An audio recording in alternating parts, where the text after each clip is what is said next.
Hi, good morning.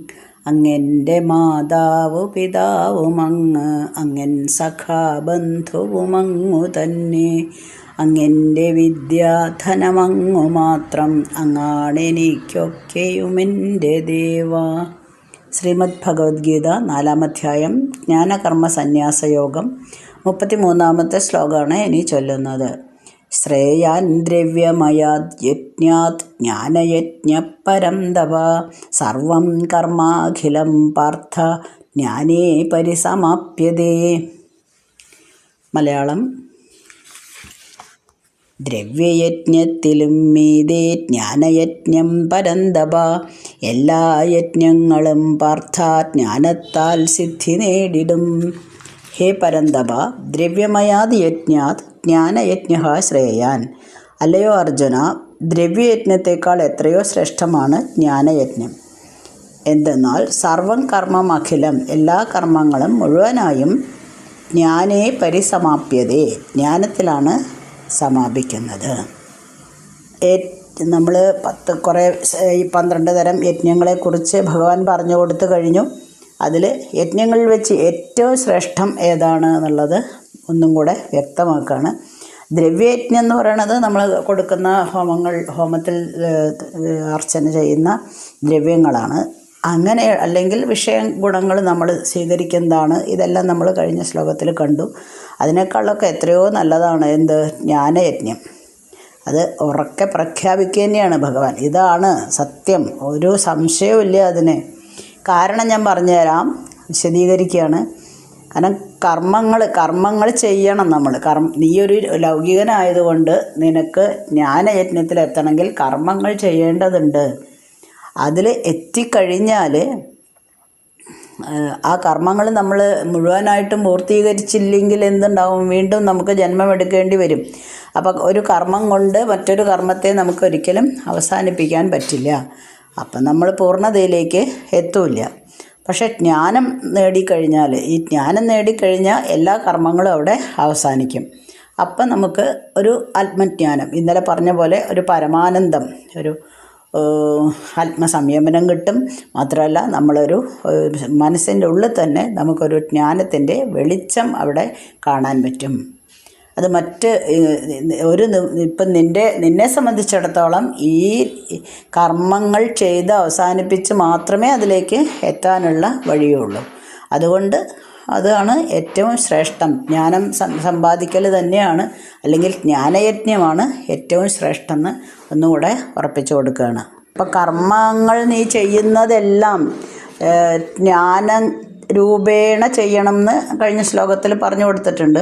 അപ്പം നമ്മൾ ചെയ്യുന്ന എല്ലാ കർമ്മങ്ങളും ഭഗവാനിൽ സമർപ്പിച്ച് ജ്ഞാനരൂപേണ ചെയ്തു കഴിഞ്ഞാൽ മാത്രമേ ഇങ്ങനെ പൂർണ്ണതയിലേക്ക് എത്താൻ പറ്റുള്ളൂ.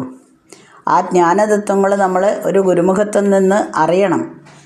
അല്ലാതെ നമുക്ക് വെറുതെ വായിച്ച് മാത്രം കിട്ടുന്ന അറിവുകൊണ്ട് ജ്ഞാനം നേടാൻ മുഴുവനായിട്ടും പറ്റില്ല. അത് നമ്മൾ കംപ്ലീറ്റ് ആവില്ല. പൂർണ്ണമാവണമെങ്കിൽ, പൂർണ്ണമായ ബ്രഹ്മപ്രാപ്തിയിലേക്ക് നമുക്ക് എത്തണമെങ്കിൽ ഇത് കൂടിയേ തീരൂ. അപ്പോൾ കർമ്മപ്രാപ്തിയിലൂടെ കർമ്മം ചെയ്ത് നാം ബ്രഹ്മപ്രാപ്തിക്ക് അർഹരായിട്ട് തീരുന്നു. ഇതിപ്പോൾ നമ്മൾ വിശദീകരിക്കുകയാണെങ്കിൽ, ഇപ്പോൾ ഒരു ഡോക്ടറാവണമെങ്കിൽ അയാൾക്ക് ആദ്യം തന്നെ MBBS ഒരു ബിരുദം എടുക്കണം, അല്ലേ? എന്നാലേ ഡോക്ടറാവൂ. അതായത് വെറും സാധാരണ ഒരാൾക്ക് ഡോക്ടറാവാൻ പറ്റില്ല. ഒരു ക്വാളിഫിക്കേഷൻ ഉണ്ട് അവിടെ. ആ ക്വാളിഫിക്കേഷൻ കടന്നാൽ മാത്രമേ ഡോക്ടറാവാൻ പറ്റൂ. ഒരാൾ നമ്മളെമാരെയുള്ള ഒരു സാധാരണ ആൾ ഒരു ടീച്ചറാവണമെങ്കിൽ അവിടെ BEd എന്നുള്ള ഒരു ക്വാളിഫിക്കേഷൻ ഉണ്ട്. ആ BEd എന്നുള്ള കോഴ്സ് കംപ്ലീറ്റ് ചെയ്താൽ മാത്രമേ അവർക്ക് ടീച്ചറാവാൻ സാധിക്കുള്ളൂ. അതൊരു ക്വാളിഫിക്കേഷനാണ്. അതേപോലെ ജ്ഞാനപ്രാപ്തിയിലേക്ക് എത്തുക എന്നുള്ളതാണ് നമ്മുടെ ഉദ്ദേശം. അപ്പോൾ കർമ്മങ്ങൾ ജ്ഞാനമാർഗേണ ചെയ്യണം. ചെയ്ത് കഴിഞ്ഞാലേ നിനക്ക് എന്തെത്താൻ പറ്റുള്ളൂ? ഈ പരബ്രഹ്മപദം പ്രാപിക്കാനായിട്ട് സാധിക്കുള്ളൂ. ആ ക്വാളിഫിക്കേഷനാണ് ഈ ജ്ഞാനം നേടുക എന്നുള്ളത്. അപ്പോൾ ഈ ജ്ഞാനം നേടണമെങ്കിൽ ഒരു MBBS പാസ്സായാലേ ഡോക്ടറാവൂ എന്ന് പറഞ്ഞുകൊണ്ട് ആ കുട്ടി ഡോക്ടറാവോ? ഇല്ല. എന്ത് ചെയ്താലേ ഡോക്ടറാവൂ? എൻ്റെ ക്വാളിഫിക്കേഷൻ അതാണ്. അതുകൊണ്ട് ഞാൻ അത് പഠിക്കുക തന്നെ ചെയ്യണം. അതിലേക്കായിട്ട് പഠിക്കണം. ടീച്ചറുടെ അല്ലെങ്കിൽ ഒരു ടീച്ചറാവാനുള്ളത് പഠിച്ചാൽ ഡോക്ടറാവില്ല, ഡോക്ടറാവാനുള്ളത് പഠിച്ചാൽ ടീച്ചറും ആവില്ല. അതേപോലെ തന്നെ ഒരു BEd കോഴ്സ് എന്ന് പറഞ്ഞാൽ ഒരു ടീച്ചറാവാനുള്ള ബുക്കുകൾ, നിയമങ്ങൾ ഒക്കെയാണ് പഠിക്കേണ്ടത്. അവൻ രോഗിയെ ചികിത്സിക്കാൻ പഠിച്ചാൽ ടീച്ചറാവാൻ പറ്റില്ല. അതേപോലെ തന്നെ സിമ്പിളാണ്. നിൻ്റെ കർമ്മങ്ങൾ എന്താണോ അത് നീ ചെയ്യണം. അപ്പോൾ ആ പഠിക്കണം എന്ന് പറയുമ്പോൾ ഇപ്പോൾ നേരെ 2 എക്സാമ്പിളിലും നമ്മൾ പറഞ്ഞ പോലെ പഠിക്കണം എന്ന് പറയുമ്പോൾ നമുക്ക് അതിന് ആരാവശ്യമുണ്ട്? ഒരു സ്കൂള് അല്ലെങ്കിൽ ഒരു ഗുരു ആവശ്യമുണ്ട്. അത് പഠിപ്പിക്കുന്ന സ്ഥലം, അത് പഠിപ്പിക്കുന്ന ആൾ, ഇതെല്ലാം അത്യാവശ്യ ഘടകങ്ങളാണ്. അതേപോലെ നീ കർമ്മം ചെയ്ത് മെല്ലെ ചിത്തശുദ്ധി നേടണം. ആ ചിത്തശുദ്ധി നേടിയിട്ട് ജ്ഞാനമാർഗത്തിലൂടെ അല്ലെങ്കിൽ ജ്ഞാനപ്രാപ്തിക്ക് അർഹനാവണം. ആദ്യം അർഹനാവാം. നേരത്തെ പറഞ്ഞ ക്വാളിഫിക്കേഷൻ പോലെയാണ് ജ്ഞാനപ്രാപ്തിക്ക് അർഹനാവുന്നത്. അർഹനായാലും ഈ പരമപദം പ്രാപിക്കണമെങ്കിൽ നിനക്കൊരു ഗുരുവിനെ ആവശ്യമുണ്ട്. ആ ഗുരുവിലൂടെ നിനക്ക് കർമ്മങ്ങൾ ചെയ്ത് ചിത്തശുദ്ധി നേടാം. ഗുരുവിൽ നിന്ന് ജ്ഞാനം നേടാം. ആ ചിത്തശുദ്ധി കൈവന്നു കഴിഞ്ഞാൽ തന്നെ ജ്ഞാനത്തിലേക്ക് നമുക്കൊരടുപ്പം വരും. ആ ജ്ഞാനം നേടാം. ആ ജ്ഞാനം കൂടെ മുഴുവനായിട്ടും നേടിക്കഴിഞ്ഞാൽ നിനക്ക് എവിടെ എത്താം? പരബ്രഹ്മ പ്രാപ്തി നേടാം, ഡോക്ടറാവാം. MBBS കഴിഞ്ഞു, BEd കഴിഞ്ഞു, ഇനി ഇനി ടീച്ചർക്കായിട്ട് ശ്രമിക്കാം. അങ്ങനെ ജ്ഞാനം നേടിക്കഴിഞ്ഞാൽ നമ്മൾ കർമ്മബന്ധത്തിൽ നിന്നൊക്കെ മുക്തി നേടുന്നു. ഈ കർമ്മങ്ങളുടെ മൂലകാരണം അവിദ്യയാണ്. അപ്പം ജ്ഞാനോദയം സംഭവിക്കുന്നതോട് കൂടിയിട്ട് അവിടെ അവിദ്യയൊക്കെ അസ്തമിക്കുന്നു. എല്ലാ കർമ്മങ്ങളും സ്വാഭാവികമായിട്ടും അവസാനം പരിസമാപ്തിയിലേക്ക് എത്തുന്നു. അതായത് പരബ്രഹ്മപദം എന്ന സ്ഥലത്തേക്ക് അല്ലെങ്കിൽ ആ പദവിയിലേക്ക് തന്നെ എത്തുന്നു. അതുകൊണ്ട് ഏറ്റവും നല്ലത് ജ്ഞാനയജ്ഞം തന്നെയാണ് അർജുന. അപ്പോൾ വീണ്ടും ഒരു ചോദ്യം വരാം. എങ്ങനെയാണ് ഈ ജ്ഞാനയജ്ഞമാണ് ഏറ്റവും ശ്രേഷ്ഠമാണെങ്കിൽ അതെങ്ങനെയാണ് സമ്പാദിക്കുന്നത് എന്ന്? അതിനാണ് 34ാമത്തെ ശ്ലോകം. തദ്വിദ്ധി പ്രണിപാതേന പരിപ്രശ്നേന സേവയാ ഉപദേക്ഷ്യന്തി തേ ജ്ഞാനം ജ്ഞാനിന തത്വദർശിന. മലയാളം. പ്രണിപാതം പരിപ്രശ്നം സേവനം വഴിയായി താൻ വിജ്ഞാനിയായോ ഋഷീന്ദ്രന്മാർ വിജ്ഞാനം തെല്ലുരച്ചിടും. എങ്ങനെയാണ് ജ്ഞാനം നേടുക എന്ന് പറഞ്ഞു കൊടുക്കുകയാണ്. പ്രണിപാതേന നമസ്കാരം കൊണ്ടും, പരിപ്രശ്നേന ചോദ്യങ്ങൾ ചോദിക്കുക എന്ന് പറഞ്ഞാൽ വെറുതെ ക്വസ്റ്റ്യൻ ചെയ്യല്ല, മനനം ചെയ്യുക. ഗുരു തന്നിരിക്കുന്ന തത്വങ്ങളൊക്കെ മനനം ചെയ്യുക എന്ന് നന്നായി പഠിച്ച് സേവയാ ഗുരു ശുശ്രൂഷ ചെയ്ത് തദ്വിദ്ധി ജ്ഞാനം നേടുക.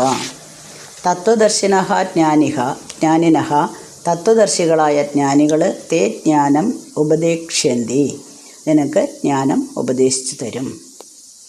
അപ്പോൾ ഇവിടെ ജ്ഞാനം എങ്ങനെ നമ്മൾ നേടണമെന്ന് വിശദീകരിച്ച് കൊടുക്കുക അല്ലേ. ഇനി എങ്ങനെയാണ് ജ്ഞാനം നേടുക?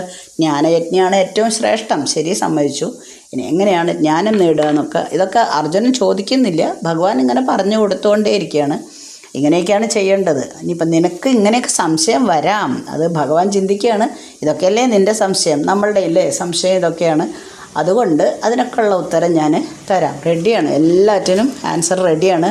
ഒരു പ്രശ്നമില്ല അർജുന, എന്ത് വേണമെങ്കിൽ നീ ചോദിച്ചോ, ഞാൻ പറഞ്ഞു തരാം. അങ്ങനെ തന്നെയായിരിക്കണം ഒരു ഗുരു കേട്ടോ. അതാണ് ഇവിടെ പരിപ്രശ്നേന ചോദ്യം ചോദിക്കുകയാണ്. ഗുരുവിനും ശിഷ്യനും പരസ്പരം ആശയങ്ങൾ കൈമാറാനും ചോദ്യം ചോദിക്കാനും അതിനുള്ള ഉത്തരം ഗുരുവിന് നൽകാനുമുള്ള ഒരു ശിഷ്യന് ചോദിക്കാനും ഗുരുവിന് അത് നൽകാനുമുള്ള ശിഷ്യന് ചോദിക്കാൻ അവകാശമുണ്ട്. ഗുരു അതിന് മറുപടി പറഞ്ഞേ തീരൂ. അങ്ങനെയുള്ളവനായിരിക്കണം ഗുരു. ഏറ്റവും ശ്രേഷ്ഠനായിട്ടുള്ള ഗുരു അങ്ങനെയാണ്. അപ്പം ജ്ഞാനം ഉപദേശിക്കാൻ കഴിവുള്ള ഒരു ഗുരുവിൻ്റെ യോഗ്യതകളും കൂടെ ഇവിടെ പറയുന്നുണ്ട്. അതേ സമയത്ത് തന്നെ ഒരു ശിഷ്യൻ എങ്ങനെയാണ് ജ്ഞാനം സമ്പാദിക്കേണ്ടത് എന്നും പറയുന്നുണ്ട്. ആദ്യം പറയുന്നത് പ്രണിപാതേന എന്നാണ്. ദണ്ഡ നമസ്കാരം ചെയ്ത് വിനയത്തോടു കൂടി സമർപ്പണ ഭാവത്തോടു കൂടി ഗുരുവിനെ ആദരിച്ച് ഗുരുവിനെ അനുസരിച്ച് സമീപിക്കണം. ഗുരുവിനെ എപ്പോഴും അങ്ങനെ നമ്മൾ ഈ പറഞ്ഞ ഗുണങ്ങളെല്ലാം നമ്മളിൽ ഉണ്ടാവണം. അങ്ങനെ ഗുരുവിനെ സമീപിക്കുന്ന ഒരു ശിഷ്യനായിരിക്കണം നമ്മൾ. അപ്പം നമുക്ക് എന്താണ് ഇത് ഈ സംസാര ലോകത്തിൽ ജീവിക്കുമ്പോൾ നമ്മുടെ ഉള്ളിലുള്ള ഒരു ലോകത്തെ പറ്റിയിട്ടും അതിനെ എങ്ങനെ നിയന്ത്രിക്കാം എന്നുള്ളതെല്ലാം ഭഗവാൻ പറഞ്ഞു കൊടുത്തിട്ടുണ്ട്. പക്ഷേ സാധാരണ ഒരു ശിഷ്യൻ ഇതിനെക്കുറിച്ചൊക്കെ അജ്ഞനാണ്. അപ്പോൾ ഗുരു ഇതിനുള്ള ഉപദേശങ്ങളൊക്കെ തരും വേണ്ട വിധത്തിൽ. അപ്പോൾ ആ ഗുരു പറയുന്ന ഓരോ വാക്കുകളും ഓരോ കാര്യങ്ങളും നീ മനസ്സിലാക്കുക, അത് മുഴുവനും ഗ്രഹിച്ചെടുത്ത് അത് ഒരു ക്ഷമയോടെ, വളരെ ക്ഷമയോടെ കേൾക്കണം അല്ലേ. അങ്ങനെയുള്ള സന്നദ്ധത നിനക്ക് ഉണ്ടാവണം. ചിലപ്പോൾ അങ്ങനെയല്ലേ, പഠിപ്പിക്കുമ്പോൾ വളരെ കുറച്ച് കുട്ടികളെ വളരെ കോൺസെൻട്രേഷനോട് കൂടിയിട്ട് ഇരുന്നിട്ട് ഒരു 20 മിനിറ്റൊക്കെ ഇരിക്കുള്ളൂ. ആദ്യത്തെ ഒരു കണക്കൊക്കെ എടുക്കുമ്പോൾ അല്ലെങ്കിൽ ഒരു പ്രശ്നമൊക്കെ നമ്മൾ സോൾവ് ചെയ്യുമ്പോൾ ഭയങ്കര സന്തോഷമായിരിക്കും അവർക്ക്. പുതിയ ചാപ്റ്റർ ഇന്ന് എന്തെങ്കിലുമൊക്കെ പഠിക്കാമെന്ന് വിചാരിച്ചിട്ട് അത് 2-3 എണ്ണം ചെയ്യുമ്പോൾ ചില കുട്ടികൾക്ക് ഭയങ്കര ഇൻട്രസ്റ്റ് പിടിക്കും. അവർ ശരി ഞങ്ങൾ ചെയ്തോളാം, നീ പറഞ്ഞു തരണ്ട, ഞങ്ങൾക്ക് മനസ്സിലായി എന്ന് പറയും. പക്ഷെ മറ്റുള്ളവരുണ്ടല്ലോ ആദ്യം പറയണം. നമ്മളെപ്പോഴും ക്ലാസ്സിലിരിക്കുമ്പോഴേ, ഒരു ടീച്ചർ ക്ലാസ് എടുത്തുകൊണ്ടിരിക്കുമ്പോൾ ആദ്യത്തെ, പ്രത്യേകിച്ച് സോഷ്യൽ സ്റ്റഡീസൊക്കെ വളരെ എക്സ്പ്ലെയിൻ ചെയ്യേണ്ട ചില സബ്ജക്റ്റുകളുണ്ടല്ലോ, അതിൽ ആദ്യത്തെ ഒരു കുറച്ച് കാര്യം പിടികിട്ടിയില്ലെങ്കിൽ ബാക്കി ഭാഗം അവരെന്തൊക്കെ പറഞ്ഞാലും നമുക്ക് ചിലപ്പോൾ തലയിൽ കയറില്ല. അതേപോലെ ആദ്യം ടീച്ചർ പറഞ്ഞത് ശ്രദ്ധിച്ചിട്ടില്ല, അതിൽ ഇന്ന ഫോർമുല യൂസ് ചെയ്യണമെന്നോ അല്ലെങ്കിൽ ഇന്ന പോലെ ചെയ്യണമെന്നോ പറഞ്ഞതൊന്നും ശ്രദ്ധിച്ചിട്ടില്ല, തലയിൽ കയറിയിട്ടില്ല. അപ്പോൾ നമ്മൾ അങ്ങോട്ടും ഇങ്ങോട്ടും നോക്കിയിരുന്നു. അപ്പോൾ പിന്നെ ബാക്കി പറയുന്നത് എങ്ങനെയാണ്, എപ്പോഴും അതെ, എപ്പോഴും ഞാൻ പറയും ഓരോ സെൻറ്റൻസും എന്താണോ പറഞ്ഞു തരുന്നത് അത് ഓരോ സെൻറ്റൻസും അടുത്തതിനോട് കണക്റ്റഡാണ്. അപ്പോൾ ഒരു നിമിഷം നമ്മുടെ ശ്രദ്ധ അവിടെ നിന്ന് ക്ലാസ്സിൽ നിന്ന് പോയി കഴിഞ്ഞാൽ പിന്നെ ബാക്കി നമുക്ക് മനസ്സിലാവില്ല. ഇന്ന് ബാക്കി മനസ്സിലായില്ലെങ്കിൽ നാളെയോ ഇതിൻ്റെ കണ്ടിന്യൂഷനാണ്, അപ്പോൾ ഒട്ടും മനസ്സിലാവാൻ പോകുന്നില്ല. അതേപോലെയാണ്. അപ്പം അങ്ങനെയല്ല വേണ്ടത്. ഗുരുമുഖത്തു നിന്ന് കേൾക്കുന്ന ഓരോ തത്വങ്ങളും അർജുന നീ ഗ്രഹിക്കണം, അത് എന്താണെന്ന് മനസ്സിലാക്കണം. അഥവാ നിനക്ക് സംശയം വരികയാണെങ്കിൽ ഗുരുവിനോട് ചോദിക്കണം, ചോദിച്ച് അത് ക്ലിയറാക്കണം. അങ്ങനെ ക്ലിയറാക്കി അല്ലേ, നമ്മൾ ഫുൾ മാർക്ക് മേടിക്കാൻ വേണ്ടിയിട്ട് അങ്ങനെ ക്ലിയറാക്കി പോയാൽ മാത്രമേ പറ്റൂ. ഏതെങ്കിലും ഒരു സെൻറ്റൻസിൽ എവിടെയെങ്കിലും ഒരു ഡൗട്ട് നിന്ന് കഴിഞ്ഞിട്ടുണ്ടെങ്കിൽ പിന്നെ ചിലപ്പോൾ തിരഞ്ഞ് കണ്ടുപിടിച്ച് അത് തന്നെ എക്സാമിന് വരികയും ചെയ്യും. സാധാരണ സംഭവിക്കുന്നതാണ്. ഒരു ചെറിയൊരു കഷ്ണം നമ്മൾ വിട്ടുപോയിട്ടുണ്ടെങ്കിൽ അതിൽ നിന്നായിരിക്കും ക്വസ്റ്റ്യൻ വരുന്നത്. അപ്പം ഞാനൊക്കെ എപ്പോഴും കുട്ടികളോട് പറയും, മുഴുവനും അതിലെന്തൊക്കെയാണ് വരുന്നത് വെച്ചാൽ അതെല്ലാം ഞാൻ കണ്ടുപിടിച്ച് തരാം, പഠിക്കുക എന്നുള്ളത് മാത്രമാണ് നിങ്ങളുടെ ജോലി. ഇതിൽ കവിഞ്ഞ് അവർക്ക് ഒന്നും ചോദിക്കാൻ പറ്റില്ല ഈ ചാപ്റ്ററിൽ നിന്ന്, അത്രയും ഞാൻ ക്ലിയറാക്കി തരാം. എന്നിട്ട് നിങ്ങളത് പഠിക്കേണ്ടത് നിങ്ങളുടെ ജോലിയാണ്. അതേപോലെ ഗുരു പറഞ്ഞു തരും, അത് തത്വങ്ങൾ ഗ്രഹിക്കേണ്ടത് നിൻ്റെ ജോലിയാണ് അർജുന. ഇപ്പോൾ ഈ പ്രണിപാതേന എന്ന് പറഞ്ഞതുണ്ട്, നമസ്കാരം ചെയ്യുക, വിനയം വേണം, സമർപ്പണം വേണം, അതൊക്കെ സത്യമാണ്. പക്ഷേ അത് മാത്രമല്ല, അതായത് ഗുരുവിൻ്റെ കാല് വെറുതെ ചെന്ന് പിടിച്ചു എന്നുള്ളതുകൊണ്ടോ അല്ലെങ്കിൽ വാക്സാമർത്ഥ്യം കൊണ്ട്, ചില ആൾക്കാർ അങ്ങനെയല്ലേ ടീച്ചറെ സോപ്പിട്ട് നിൽക്കുക പറയും നമ്മൾ, അങ്ങനെ വാക്സാമർത്ഥ്യം കൊണ്ട് സോപ്പിട്ട് നിൽക്കുക, അതുപോലെ ഗുരുവിനെ അങ്ങനെ നമ്മുടെ വരുതിക്ക് വരുത്തുക, അങ്ങനെയൊന്നും അല്ല ഉദ്ദേശിക്കുന്നത്.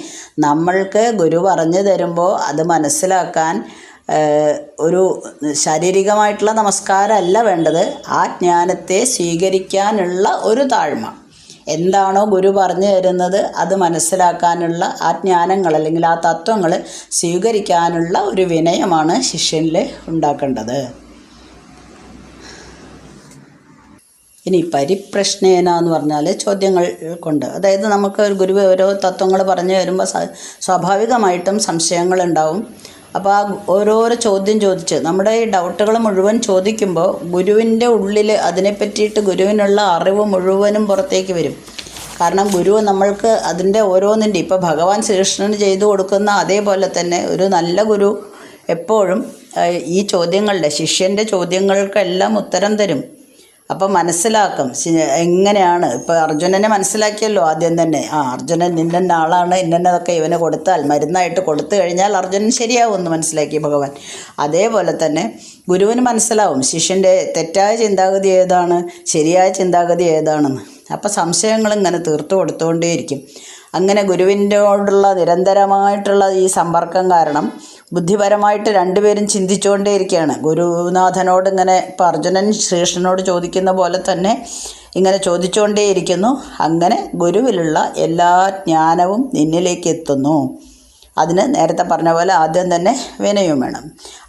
പണ്ട് കാലം മുതൽക്കേ നമ്മൾക്ക് ഗുരു ശിഷ്യന്മാർ തമ്മിൽ തുറന്ന ചർച്ചകൾ നടത്താറുണ്ട് ഹിന്ദുക്കൾ പൊതുവെ എല്ലാവരും തന്നെ. എങ്കിലും അതാണ് സത്സംഗം എന്ന് നമ്മൾ പറയണത്. ഹിന്ദുക്കൾ നടത്തുന്ന അതിനെയാണ് നമ്മൾ സത്സംഗം എന്ന് പറയണത്. അടുത്തത് സേവയാ. സേവ കൊണ്ട് എന്താണ് സേവ? ശുശ്രൂഷ. പൂക്കളും പഴങ്ങളൊക്കെ ഗുരുവിൻ്റെ കാൽക്കൽ കാഴ്ചവെക്കുക. ഇതാണോ സേവ? അല്ല. ഗുരു ഉപദേശിക്കുന്ന തത്വങ്ങൾക്ക് അനുസരിച്ച് ജീവിക്കാനുള്ള ശിഷ്യൻ്റെ ശ്രമം. ഇന്നലെ ഗുരുനാഥൻ ഇങ്ങനെ പറഞ്ഞിട്ടുണ്ട്, അതുകൊണ്ട് ഞാൻ ഇങ്ങനെ ജീവിക്കണം, ഇതാണ് ശരിയായ തത്വം. എപ്പോഴും ചെറിയ കുട്ടികൾക്കാവുമ്പോൾ നമുക്ക് ഈ ഉപദേശങ്ങളൊക്കെ കൊടുക്കാം കേട്ടോ. ഞാൻ ഒരു നോട്ടീസ് ചെയ്തൊരു കാര്യം, ഒരു 6ാം ക്ലാസ് 7ാം ക്ലാസ് വരെ നമ്മൾ എന്ത് പറഞ്ഞാലും അവർ ഒരുവിധമൊക്കെ ഉൾക്കൊള്ളും, മനസ്സിലാക്കും. പക്ഷേ 8, 9, 10 എത്തുമ്പോഴേക്കും ചിന്താഗതി കുറച്ചൊക്കെ മാറി തുടങ്ങും. ഈ ടീച്ചർക്ക് വട്ടാന്നൊക്കെ പറഞ്ഞു തുടങ്ങും ചിലപ്പോൾ ഉപദേശമൊക്കെ കൊടുക്കാൻ പോയാലേ. ഇപ്പോൾ പിന്നെ ഉപദേശിച്ചിട്ട് തീരെ കാര്യമില്ല എന്നുള്ളൊരു നിലയിലേക്ക് എത്തിയിട്ടുണ്ട്. അതുപോലെ തന്നെ ഇവിടെ ഗുരു എന്താണോ പറയുന്നത് അതിനനുസരിച്ച് ഞാൻ ജീവിക്കണം, അതിനു വേണ്ടിയിട്ട് ശ്രമിച്ചുകൊണ്ടേയിരിക്കണം. അതാണ് ഗുരുവിന് വേണ്ടി നമ്മൾ ചെയ്തു കൊടുക്കുന്ന സേവ. അല്ലാതെ രാവിലെ കുറച്ച് പൂക്കളും പഴങ്ങളൊക്കെ കാഴ്ചവെക്കുന്നതല്ല. അങ്ങനെ ഇനി ഗുരുവിനെ പറ്റി പറയുകയാണെങ്കിലും ഗുരുനാഥനും ഇതുപോലെ തന്നെ ജ്ഞാനിയായിരിക്കണം, മുഴുവനും ജ്ഞാനിയായിരിക്കണം. അപ്പോൾ ഗുരു ജ്ഞാനി എന്ന് പറഞ്ഞാൽ ഈ പ്രഭാഷണം ചെയ്യുന്ന ഞാനടക്കമുള്ള എല്ലാവരും ഗുരുനാഥന്മാരോ ജ്ഞാനികളോ ഒന്നുമല്ല. കാരണം എന്താ വെച്ചാൽ നമ്മൾക്ക് അത്രയ്ക്ക് ഓരോരുത്തരും ചോദിക്കുന്ന ചോദ്യങ്ങൾക്ക് മുഴുവനായിട്ടും കൊടുക്കാനുള്ള മറുപടിയൊന്നുമില്ല. എങ്ങനെയാണ് ഞാൻ പറയുന്നത്? അത് കുറേ ബുക്കുകൾ റെഫർ ചെയ്തിട്ടും കുറച്ച് യൂട്യൂബ് വീഡിയോസൊക്കെ കേട്ടിട്ടും ഒരു ചെറിയൊരു ആശയം അതിൻ്റെ പറഞ്ഞു തരികയാണ് ചെയ്യുന്നത്. അല്ലാണ്ട് മുഴുവനായിട്ടും മനസ്സിലാക്കിയിട്ട് ജ്ഞാനിയായിട്ടല്ലല്ലോ ചെയ്യുന്നത്. അതായത് ഒരു പേപ്പറിൽ നല്ല ഭംഗിയുള്ളൊരു പൂവ് വരയ്ക്കുന്നു, എന്നിട്ട് ഇതാണ് റോസ് പൂ പറയുന്നു. അതിന് വല്ല മണമുണ്ടോ? ഇല്ല. പക്ഷേ യഥാർത്ഥത്തിലൊരു പൂ നമ്മുടെ കയ്യിൽ കിട്ടിക്കഴിഞ്ഞാൽ അതിന് നല്ല മണമുണ്ടാവും. അതേപോലെയാണ് ജ്ഞാനികൾ എന്ന് പറഞ്ഞാൽ സർവ്വം എല്ലാം അറിയുന്ന ആളായിരിക്കണം ഈ ഗുരുവിൻ്റെ രൂപത്തിൽ പ്രത്യക്ഷപ്പെടുന്നത്. ഇനി അടുത്ത ശ്ലോകം അടുത്ത ദിവസം വായിക്കാം. അസ്മിൻ പരാത്മന്നനുപാത്മകൽപ്പിതുമിത്തമുത്ഥാപിതപത്മയോനി അനന്തഭൂമാമരോഗരാശിം നിരുന്ധിവാദാലയവാസ വിഷ്ണു.